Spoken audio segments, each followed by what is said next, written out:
अस्सलाम वालेकुम। मैं नदीम लारी ब्लैक बाम्बू मीडिया से।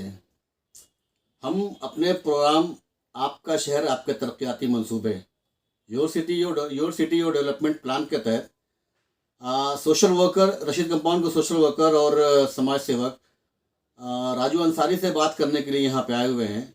हम उनसे जानना चाहेंगे कि मुमरा शहर में जो डेवलपमेंट का काम हुआ है या जो हो रहा है या जो नहीं हुआ है उसके मुतालिक इनकी क्या राय है। राजू भाई, सबसे पहले तो आपका शुक्रिया कि आपने वक्त दिया हमको। अभी मुमरा शहर में टीएमसी के अंडर में जो इलेक्शन होने वाले हैं, एक सेशन पूरा हो रहा है जी। क्या ये पूरा सेशन कॉरपोरेटर्स ने अपना काम किया है मुमरा शहर में?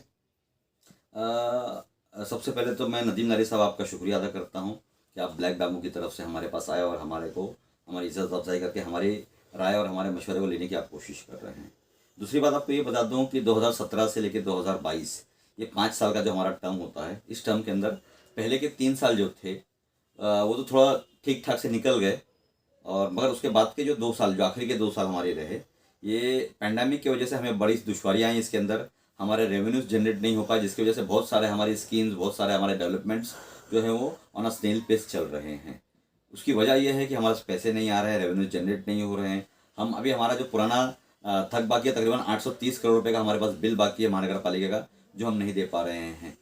हमारे पास जो हमारे जो महानगर पालिका में कर्मचारी हैं, class 1, class 2, class 3, class 4 and class 5 जो ऑफिसर्स हैं, इनको मिला के तकरीबन 6,500 कर्मचारी महानगर पालिका में काम करते हैं, जिनकी पगार तकरीबन 60 से 65 करोड़ रुपया माहाना होती है।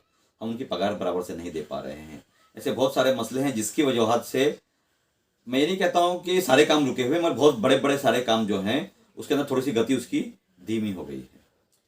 शहर में जितने भी काम हैं, ग्राउंड लेवल पे अगर नीचे उतर के देखा जाए तो काम कंप्लीट नहीं है। अभी हम 5 ही साल की बात नहीं कर रहे हैं, हम अगर मुमरा शहर की हिस्ट्री उठा करके देखें जी, तो मुमरा में वो डेवलपमेंट नहीं मिल पाया है, जबकि यहाँ पे मेजॉरिटी कॉरपोरेटर की यहाँ किसी एक पार्टी से होती है, यहाँ का एमएलए है, यहीं से एक मंत्री भी है। क्या नहीं लगता है कि मुमरा शहर का डेवलपमेंट बहुत स्लो चल रहा है? जी, मैं भी यही समझता हूँ कि मुमरा कौसा में जिस गति से यहाँ का पॉपुलेशन बढ़ रहा है, क्योंकि मुमरा एक अपकमिंग सिटी है। आज आप देख सकते हैं कि मुमरा में बड़े बड़े प्रोजेक्ट्स चल रहे हैं, बड़ी बड़ी यहाँ पे हाउसिंग कॉलोनीज का यहाँ पे निर्माण हो रहा है, जिस तरीके से यहाँ पे कंस्ट्रक्शन हो रहे हैं, वो हिसाब से मुमरा का जो पेस है वो मुझे भी धीमा लगता है।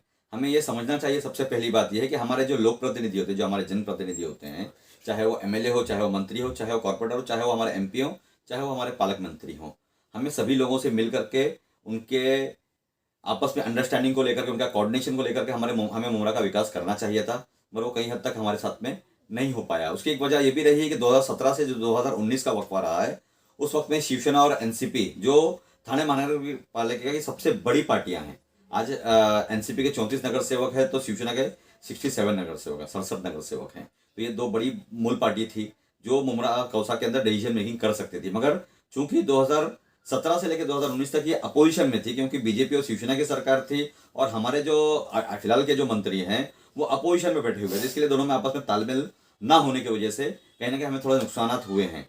मगर मेरा ये कहना है कि उसके बावजूद आज 2019 में जब हमारा इलेक्शन हुआ, इलेक्शन के बाद में शिवसेना ने बीजेपी को धुतकारा, और धुतकारने के बाद में एक महाराष्ट्र की विकास आघाड़ी बनाई गई है, महाविकास आघाड़ी बनाई गई है, जिसके मातहत काम किया जा रहा है। मुझे ये समझता हूँ कि इसके अंदर दोनों ने अच्छे से तालमेल को रख करके काम को थोड़ी सी गति लानी चाहिए थी, और वो थोड़ी सी स्लो है। मैं ये नहीं कहूँगा कि बिल्कुल नहीं है, और थोड़ी सी स्लो है। जैसे कि आपको एक उदाहरण देता हूँ मैं कि 2008 के अंदर हमारे राजन किनी साहब जो उस टाइम पे सभागृह नेता थे, उसके बाद में वो स्टैंडिंग कमेटी चेयरमैन बने, स्थायी समिति के सभापति बने, तो उन्होंने ये जो हमारा स्टेडियम है इसका रिजर्वेशन को ऊपर के मुद्दे को ऊपर ला करके इसका बाउंड्री वर्क का काम करना, जमीन को हस्तांतरित करना, अपने ताबे में लेना, एक्विजिशन करना, ऐसा काम उन्होंने किया। उसके बाद फौरन टेंडर कॉल किया गया, एसएमसी इंफ्रास्ट्रक्चर्स करके है कंपनी, उसको लगा। 2008 से लेकर के तकरीबन 2014-15 साल तक के इन लोगों ने उसका काम को किया। इतना लेट नहीं होना चाहिए था। जब भी कोई भी हम डेवलपमेंट वर्क करते हैं, आप देखिए दिल्ली मॉडल को देख लीजिए आप। दिल्ली में जब कोई टेंडर कॉल किया जाता है तो उसकी जो अवधि जो होती है वो 3 साल की होती है, और कभी कभी ऐसा होता है कि उसको 30 महीने में कंप्लीट कर लेते हैं, 32 महीने में ही कंप्लीट कर लेते हैं। तो ऐसा क्या राज है हमारे थाने महानगर पालिका में कि 3 साल के वक्फे में जो काम करना चाहिए वो 4 साल, 5 साल और 6 साल में होता है। तो कहीं ना कहीं इसके अंदर काम 13 साल में भी हो रहे हैं। अभी जैसे अभी हम हॉस्पिटल की बात करते हैं, हॉस्पिटल की ओपनिंग और उसकी प्रेस कॉन्फ्रेंस मैंने ही ली थी।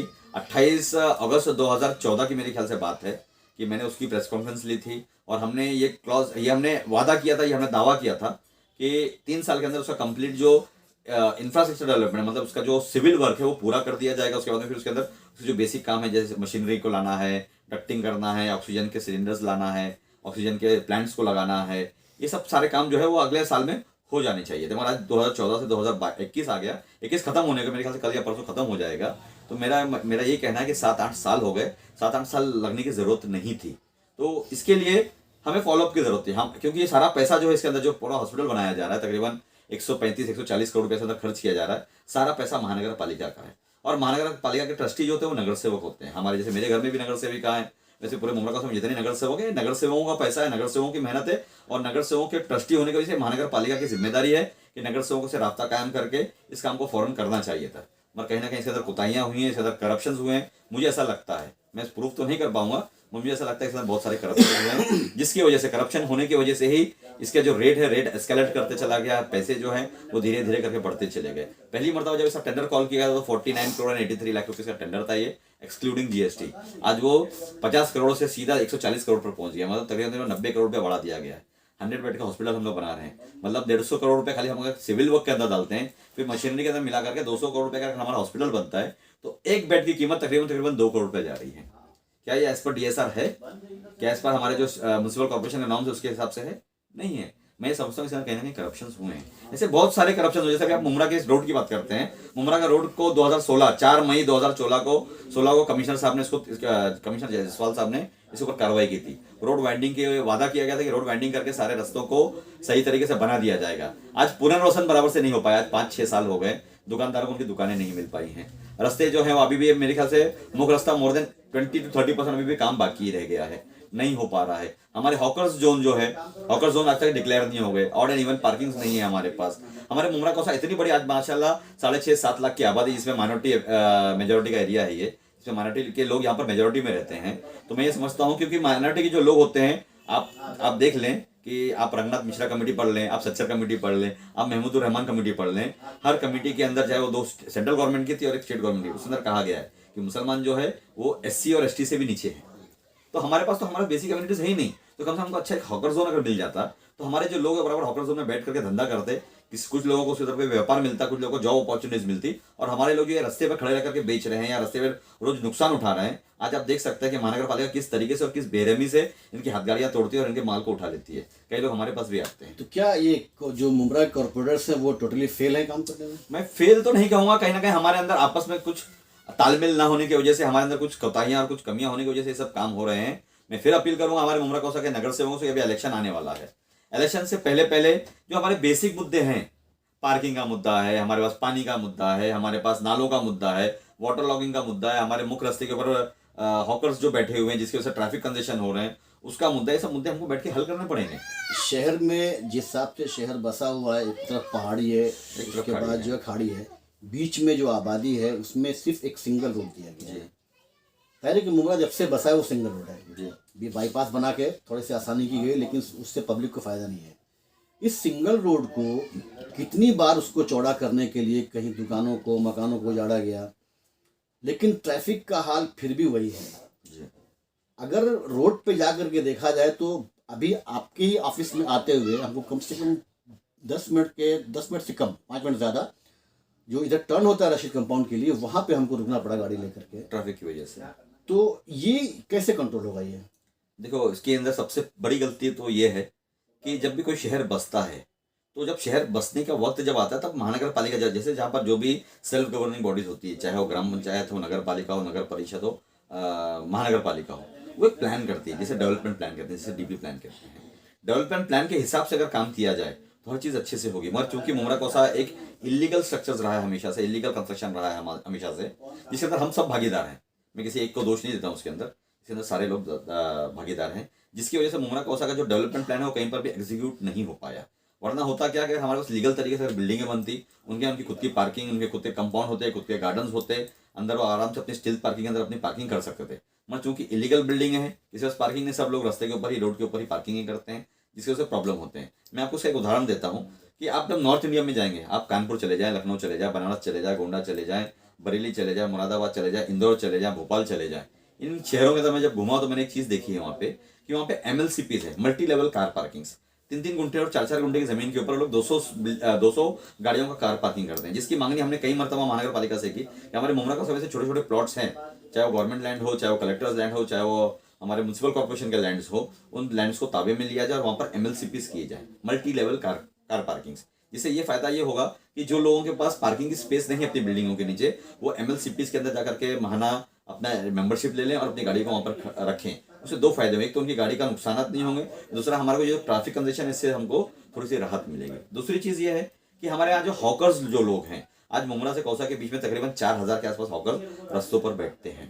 बेचारे गरीब है, क्या करें, उनके पास भी कोई जॉब मुहैया नहीं है, बेचारे गवर्नमेंट के इसके ऊपर आश्रय के ऊपर लगे रहते हैं कि हमको गवर्नमेंट जॉब मिल जाए, मगर हमारे पास ना रिजर्वेशन है मुसलमानों के पास, ना हमारे कोई गवर्नमेंट के अंदर सुनवाई होती है। थोड़ा सा तासुब है हमारे साथ में, जिसकी वजह से बेचारे क्या करते हैं, 2-4 हज़ार 5 हज़ार रुपये जमा करते हैं, इससे उसे उधार लेते हैं, एक हाथ गाड़ी खरीदते हैं 2-3 हज़ार रुपये की आती है, उसके ऊपर 3 हज़ार का माल लेते हैं, रस्ते पर खड़े होकर के बेचते हैं। वो बेचारे जब रस्ते पर बेचते हैं तो महानगर पालिका आती है, उनका एक ही दिन के अंदर 5-5 हज़ार रुपये का नुकसान करके चली जाती है। बेचारे खून के आंसू होते हैं, तो ये अच्छी बात नहीं है, हमें उनका समाधान करना पड़ेगा। कैसे निकलेगा समाधान? सिर्फ एक ही तरीका है उसका कि मुमरा कौसा में जितने भी ये हॉकर्स हैं, इनको हॉकर जोन के अंदर डिक्लेयर करके इनको बाइफरकेट किया जाए, इनको थोड़ा सा डिस्पर्स किया जाए। मुमरा बाजार पेट के अंदर एक हॉकर जोन बनाई जाए, हमारे फायर ब्रिगेड के आसपास एक फायर हॉकर जोन बनाई जाए, मित्तल पर एक फायर हॉकर जोन बनाई जाए, कौसा में बनाई जाए, शील में बनाई जाए, भोलेनाथ नगर में बनाई जाए। ऐसा मुमरा कौसा में 5-6 जगह पर जब हम लोग हॉकर जोन बनाएंगे, एक हॉकर्स प्लाजा बनाएंगे, एक सिस्टमेटिक तरीके से प्लान करके, तो मैं ये समझता हूँ कि हर हॉकर्स प्लाजा के अंदर 400-500 लोग वहाँ पर एडजस्ट हो जाएंगे और इंशाल्लाह लोगों को जो रोड के ऊपर खरीदने की जो आदतें हैं उनकी ये टूटेंगी और लोग जाकर हॉकर्स प्लाजा में जाकर के अपनी शॉपिंग करेंगे। जो डेली यूज़ की जो चीज़ें होती हैं, चाहे वो भाजी तरकारी लेना हो, चाहे वो कटलेरी लेना हो, चाहे वो होजरी लेना हो, वो वहाँ जाएंगे और वहाँ जाकर के अपनी शॉपिंग करेंगे, जिससे बहुत फायदा होगा। ये हॉकर्स जोन कम मिलेगा, जबकि अभी गुज़िश्ता दिनों एक बड़े मजमे में एक बड़े नेता ने ऐलान किया था कि हैंगिंग हॉकर जोन बनाने के लिए। देखो ऐसा है कि मैं आपको एक बात बता देता हूँ मैं कि हमारे मुमरा कौसा का जो रोड है ये NHAI की प्रॉपर्टी है, national highway authority of India की प्रॉपर्टी है। NHAI जो एक सेंट्रल एजेंसी है और सेंट्रल एजेंसी कभी भी अपने हाईवेज के ऊपर कोई स्ट्रक्चर बनाने की अनुमति नहीं देती है। जब ये ऐलान किया तभी मैंने फौरन इस बात को मैंने उस बड़े नेता तक के पहुंचाने की कोशिश की थी कि सर आप जिस बात को कह रहे हैं वो फिजिबल नहीं है, वो काम नहीं हो सकता। उससे अच्छा तरीका ये है कि जितना पैसा आप 100 करोड़ 150 करोड़ रुपया आप हैंगिंग मार्केट के अंदर डालना चाह रहे हैं, उससे अच्छा तरीका ये है कि हमारे पास छोटे मोटे जो प्लॉट्स हैं उस प्लॉट्स के ऊपर आप मेहनत करें, वो प्लॉट्स को ताबे में लें, उसका एक्विजिशन करें, एक्विजिशन करने का अच्छे से प्लान करके उसके अंदर 37 का एक मॉडिफिकेशन डालना पड़ता है शहर विकास की तरफ से। हम 37 का मॉडिफिकेशन करते हैं, उसके अंदर जो भी उसके ऊपर RG हो PG हो उसके अंदर हम मॉडिफिकेशन करके उसको अपने ताबे में लेकर वहाँ पर हम हॉकर जोन हॉकर प्लाजा बना सकते हैं। एक ग्राउंड+2 का हॉकर प्लाजा बन जाए, उसके बेसमेंट के अंदर पार्किंग हो जाए, तो दोनों चीज़ एक ही साथ में हो सकती थी। नीचे पार्किंग भी हो जाएगी, ऊपर एक ground floor, first floor and second floor के ऊपर कंप्लीट एक हॉकिंग प्लाजा बन सकता है। तो उस बात को उन्होंने उसका संज्ञान लिया है और मुझे उम्मीद है कि ये इलेक्शन के फौरन बाद जब भी हमारा नया बोर्ड बनेगा तो इस बोर्ड के अंदर हम पहली जिम्मेदारी हम लोग ये रखेंगे, हमारे मुमरा कौसा के अंदर Hawking plaza and parking plaza, ये दोनों चीज़ को बनाने के ऊपर हम लोग मेहनत करेंगे। ये सब चीज़ें अभी प्लान में है जी, पब्लिक को फायदा कुछ नहीं है। नहीं फायदा नहीं हो रहा है ना, फायदा नहीं। आवाम वोट देती है जी, नेताओं से कुछ उम्मीद रखती है, बहुत सारी चीज़ें, हमको फंड नहीं मिला, हमारी सुनवाई नहीं होती है, जी, तो उसकी जिम्मेदार पब्लिक क्यों है भाई? वो तो आपको उम्मीद करती है कि आप उसका काम करोगे, फिर बाद में ये होता है कि हमारी सुनवाई नहीं होती, तो पब्लिक आपको वोट क्यों दे फिर? इसीलिए तो मैं कहता हूँ कि अभी मैंने लास्ट टाइम भी मेरे एक इंटरव्यू में मैंने यही बात कही थी कि जब आपके पास इलेक्शन का वक्त आता है, जब लोग फॉर्म भरते हैं, इलेक्शन के फॉर्म भरते हैं, B-फॉर्म भरते हैं, तो आपको पता चल जाता है कि आपके वार्ड के अंदर कितने लोग खड़े हैं। मैं हर उस इंटेलेक्चुअल से, हर उस पढ़े लिखे इंसान से, हर सोसाइटी के चेयरमैन और सेक्रेटरी से ये अपील करता हूँ कि जब इलेक्शन का 15 दिन का वक्त आए, उस वक्त में आप अपने सारे कैंडिडेट को बुलाएं, उनके इंटरव्यूज लें, उनके विजन्स क्या है, उनके फ्यूचरिस्टिक विजन क्या है, वो आगे क्या करना चाहते हैं, उनकी प्लानिंग क्या है और उस प्लानिंग को किस तरीके से एग्जीक्यूट करेंगे, उनका महानगर पालिका में क्या से होगा, उनकी कितना उन्होंने होमवर्क किया है, कितनी उनकी पढ़ाई लिखाई है, इसके ऊपर थोड़ा सा गौर करना पड़ेगा। जब एक औरत बाजार जाती है, एक शख्स बाजार जाता है, तो वो टमाटर जब खरीदने जाता है उसके अलग अलग कीमत के टमाटर मिलते हैं। 10 रुपये का भी टमाटर मिलता है, 20 रुपये किलो भी मिलता है और 50 रुपये किलो भी मिलता है। तो वो टटोलता है, अच्छा भाव में देखता है कि मुझे भाव भी अच्छा मिले और चीज़ भी अच्छी मिले। तो ऐसा क्या है कि जब आप वोट डालने जाते हैं तो आप इस चीज़ को टटोलते नहीं कि हमारा जो कैंडिडेट है वो सही है या नहीं है। हमें कहीं ना कहीं हमारे कैंडिडेट के इंटरव्यूज लेने पड़ेंगे, उनको टटोलना पड़ेगा कि हमारा कैंडिडेट किस लिए इलेक्शन लड़ना चाहता है, क्या उसकी मंशा जो है वो पॉलिटिकल एक पैशनेट तरीके से काम करने की है या सिर्फ पैसा कमाने के लिए आ रहा है। आज मैं देख रहा हूँ मुमरा कौसा में बहुत सारे बड़े जो लोग हैं उनकी मंशा ये होगी कि नहीं अभी हम मेरे पास पैसा तो बहुत आ गया है, अब मेरे घर में नगर सेवक होना चाहिए। ऐसे लोगों को बिल्कुल वोट नहीं दीजिएगा, वोट सिर्फ उन्हीं लोगों को दीजिएगा चाहे वो पैसे वाला हो या गरीब हो, मगर उसके अंदर पैशन होना चाहिए, उसके अंदर अपने वार्ड को समझने की ताकत होनी चाहिए, उसको अपने लोगों से बात करने का तरीका होना चाहिए, उसको अदल और इंसाफ करने का उसके अंदर तहजीब होनी चाहिए। ये सब चीज़ अगर उसके अंदर नहीं है तो उस लोगों को वोट ना दे। जनता भी क्या करे, वो जब इतने लुभावने वादे किए जाते हैं तो वो उस पर भरोसा कर लेती है। जी, इसीलिए तो मैं कह रहा हूँ कि आप वादों पे भरोसा ना कीजिए, लोगों को ठोक बजा करके परख लें। जब भी आपके पास कैंडिडेट आता है उसको ठोक बजा के देख लें कि हमारा कैंडिडेट किस तरीके का है। ये जो पैनल वाइज वार्ड को इन्होंने डिवाइड किया है, तकसीम किया है, इससे आवाम को कितना फ़ायदा है? देखो मैं तो इस वार्ड पैनल सिस्टम के खिलाफ हूँ, मगर जब से हम महानगर पालिका में हमने इलेक्शन लड़ा है, मैंने 3 का पैनल का इलेक्शन लड़ लिए, 4 के पैनल के इलेक्शन लड़ लिए, 2 के पैनल के इलेक्शन लड़ लिए और 1 के पैनल का इलेक्शन लड़ लिया। मैं ये समझता हूँ कि सबसे अच्छा तरीका सिंगल वार्ड सिस्टम ही होता है। सिंगल वार्ड में वो जो आपका कैंडिडेट हो, जो आपके वार्ड में इलेक्शन जीत करके आता है, उसको ईजिली आप अप्रोच करके अपना काम आराम से करवा सकते हैं। होता है क्या है कि कभी कभी अलग अलग पार्टी के लोग जीत करके आते हैं कि पैनल के अंदर, तो बहुत सारी दुश्वारियाँ बढ़ जाती हैं। लोग थोड़ा असमंजस में रहते हैं कि भाई हमारा काम किसके थ्रू होगा, किस तरीके से काम कराया जाए। तो मैं ये समझता हूँ कि जो अभी हमारे जो महानगर पालिका के जो इलेक्शन होने वाले, तकरीबन 19 महानगर पालिकाओं के इलेक्शंस 3 पैनल के ऊपर होने वाले हैं, जिसका डिसीजन जो है हमारे इलेक्शन कमीशन ने लिया है। ये सरासर गलत है। इसके ऊपर कहीं ना कहीं हम लोगों ने चैलेंज करना चाहिए सुप्रीम कोर्ट के अंदर जा करके कि एक आदमी ने एक ही वोट देना चाहिए, और अपना जो उसका नगर सेवक है, जिस तरीके से एमएलए होता है, क्या 3 एमएलए कभी आपने सुने 3 एमएलए का वार्ड होता है, या 3 एमपी का वार्ड होता है? नहीं होता है। या 3 एमएलसी का वार्ड होता है? नहीं होता है।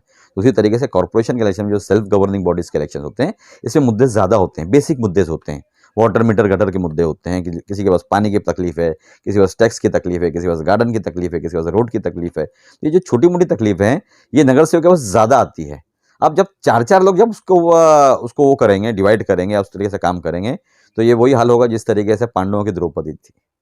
ये सवाल इसलिए भी कर रहा हूँ कि लास्ट ईयर जो है हमने एक जगह पे एक प्रोग्राम कवर, एक न्यूज़ कवर किया था। ये बाईपास पे किनारे एक जो है एक पानी बिछाने का, एक पाइपलाइन बिछाने का मसला था, जहाँ पर बात आपका भी नाम आया था और जी। रेहान पितरवाल साहब का नाम आया था कि आप दोनों के बीच में जो है वो लोग पिस रहे हैं। पिस रहे हैं, सही बात है। और उसके अलावा एक जगह और भी आगे वहाँ पे दीवार गिरी थी बरसात में, और वहाँ जी। पर भी ये हुआ था कि वो दीवार काफ़ी दिन से बनाने की बात कही गई थी, लेकिन वहाँ पे भी आप दोनों के बीच ये मामला जो है वो गया। ये किस तरह से हाल होता है अगर ये मान लीजिए अभी फिर इलेक्शन जो है वार्ड वाइज पैनल वाइज कर दिया है, तो ये मसले वैसे ही बरकरार रहेंगे? बिल्कुल बरकरार रहेंगे। अगर हमने एक तरीके से और एक ही सोच के लोगों को हमने चुन करके नहीं दिया, तो इसी तरीके से मसले होते रहेंगे। आपको मालूम होगा जो पानी की लाइन का मसला था, वो पानी की लाइन तकरीबन मैं साल भर हो गया मुझे डाल करके, साल भर से डालने के बाद उस पानी की लाइन को चालू करने से मना किया गया। कुछ पॉलिटिकल पीछे गलियारों के अंदर जो ताकतवर लोग थे, उन्होंने उसको रोकने की कोशिश की, मगर बार बार मैंने कमिश्नर साहब के पास जाके बैठा, बात की, और मैंने ऊपर तक की कंप्लेंट की, जहाँ तक कि मुझे जाना चाहिए था वहाँ तक कि मैं गया, तब कहीं जाकर उन लोगों को वो पानी मिल पाया। आज वो लोग माशाल्लाह सुखी हैं, खुश हैं और मुझे दुआएं दे रहे हैं। तो ऐसी बहुत सारी चीज़ें होती हैं कि क्योंकि मैं एक पुराना लीडर हूँ, आज 1986 से मैं राजनीति के अंदर हूँ, और मेरे घर अंदर पिछले 25 साल से नगर सेवक हैं, 25 साल से। ये बहुत बड़ी उपलब्धि है। हमें मालूम है कि मेरा Rashid compound like a palm of my hand, मैं रशीद कंपाउंड को जानता हूँ, यहाँ के लोगों को जानता हूँ, यहाँ के लोगों की सोचों को जानता हूँ, यहाँ के लोगों की तरह की जो काम करने की शैली है उसको जानता हूँ मैं।